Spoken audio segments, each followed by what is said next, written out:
So next sum என்ன பார்க்கணும், அதே விகிதம் விகிதாச்சாரத்தில் நெக்ஸ்ட் சம் என்ன கொடுத்துருக்காங்க அப்படின்னா, மாதவியும் அன்பும் 2 மேஜைகள் முறையே 750 900க்கு வாங்கினார்கள். அன்பும் மாதவியும் வாங்கிய மேஜைகளின் விலைகளின் விகிதம் என்னன்னு கேட்டுருக்காங்க. ஓகேவா? ஸோ அப்போ மாதவி எவ்வளோ வாங்குறா? 750க்கு வாங்குறாங்க. அன்பு எவ்வளோ வாங்குறாங்க அப்படிங்கும்போது 900க்கு வாங்குறாங்க. ஓகேவா?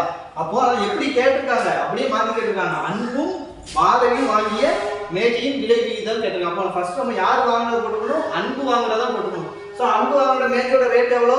900மா? 900.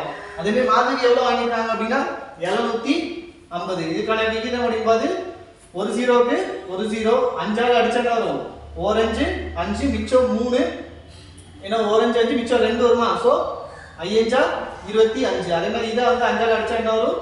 1 5 5 மிச்சம் 4 வரும், 8 5 40. திருப்பி இதை 3ஆல் அடிக்கலாம். 3ஆல் அடிச்சா என்ன வரும்? 5 3 15, 6 3 18. ஸோ நமக்கு ஆன்சர் வந்தது 6:5 அப்படின்னு தான் வரும். இதை வந்து நம்ம கரெக்டாக கவனிக்கல அப்படின்னா என்ன செய்வோம்? டைரக்டா 750 900 போட்டு வந்தால் நமக்கு 5:6 அப்படின்னு இதே ஆப்ஷன்ல இருக்கு. ஓகே, அதனால வந்து கரெக்டா இங்க என்ன கேட்டிருக்காங்களோ அதுக்கு ஏற்ற மாதிரி கூட தான் நம்ம விகிதம் கண்டுபிடிக்கணும். நம்மளுக்கானது 6:5 தான் நம்மளுக்கான ஆன்சரா இருக்கும்.